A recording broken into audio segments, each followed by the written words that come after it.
We did make one trade today in acquiring Antoine Jameson from the Los Angeles Clippers.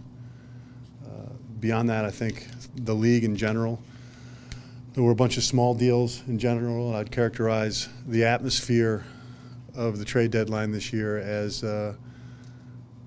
less intense league-wide. Certainly, there were conversations throughout the last few weeks, but I don't think it ever got to the point where there was hot moments in the trade deadline at all league-wide, let alone here. As for the Hawks,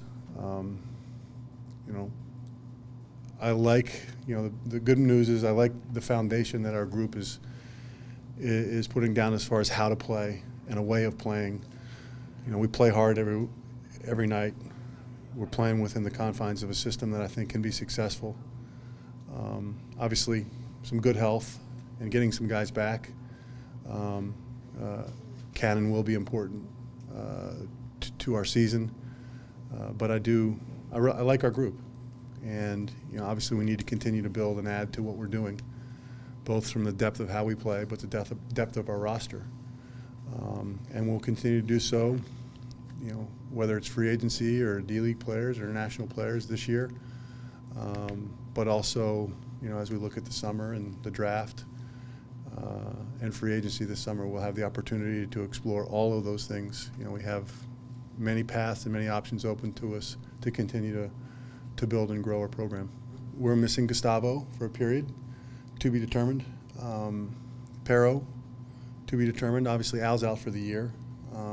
Those are tough for our group. We're going to be undersized most nights, but hopefully we get 1 to 2 of those guys back coming up here and get our group more whole. We won't be completely whole the rest of the year. So the NBA injuries are part of it. We have to work around it. You can't use them excuses, but there's also a reality to them, and we've had to deal with those this year. As I started off saying, I like that our group plays hard every night. It's a competitive group, win or lose. Night in and out most nights we fight, and we're playing with a purpose. More depth, good help. More depth, good health will help us as the year goes on as much as anything. There were a couple trades early, or at least conversations early. I think early Houston started a lot of talk early. There was another kind of trade period where maybe a couple things happened early, a month ago, 2 months ago. But nothing ever heated up for the league in general, to the point where anything got really hot or super serious as far as a big deal goes. I think you see a lot of small deals, a lot of cap deals, a lot of CBA-centric deals happen today. And, a couple teams probably did improve themselves some, whether that's from positioning and salary cap or that's from their roster. But I don't think there were any dramatic changes today that are really going to have a major impact on